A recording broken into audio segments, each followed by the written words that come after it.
হ্যাঁ, আপনার কি হয়েছে দাদা? দাদা আমার ঝাড়াতে হবে দাদা। আচ্ছা, ঝাড়াতে হবে আমার। আচ্ছা এখন কি বলবো? আচ্ছা, তোমাকে ঝাড়াতে হবে। ধূপকাঠিটা জ্বালাও, ঝাড়াতে হবে।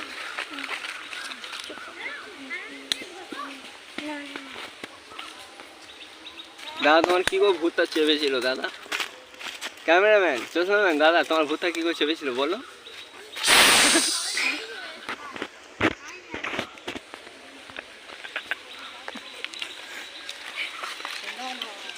শিবা, এটা দেন, এটা ধরেন।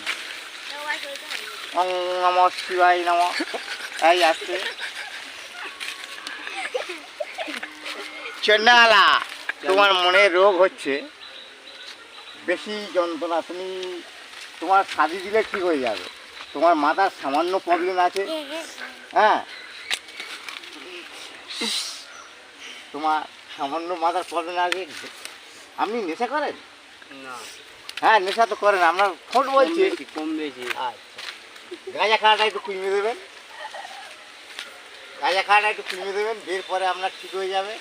নার্ভের সমস্যা আছে। আচ্ছা, তোমার ওষুধ দিলে ঠিক হয়ে যাবে। ঝাইড়ে দিয়া গো। আজকে কি বিনায় পেশাব করেছেন নাকি? স্বপ্ন দোষ আছে তোমার? স্বপ্ন দোষ আছে, ওষুধ দিয়ে দেবো। এখন এই পর্যন্ত তোমার ঝাড়ানো হয়ে গেছে। তুমি সকালে খালি পেটে গোলঞ্চ গাছের রস খাবেন। হ্যাঁ, গোলঞ্চ গাছের রস খাবেন। বিনা পয়সায় এর চিকিৎসা হচ্ছে। আচ্ছা, এখন এই পর্যন্ত সমাজকে এই শালা উপরে ঝাড়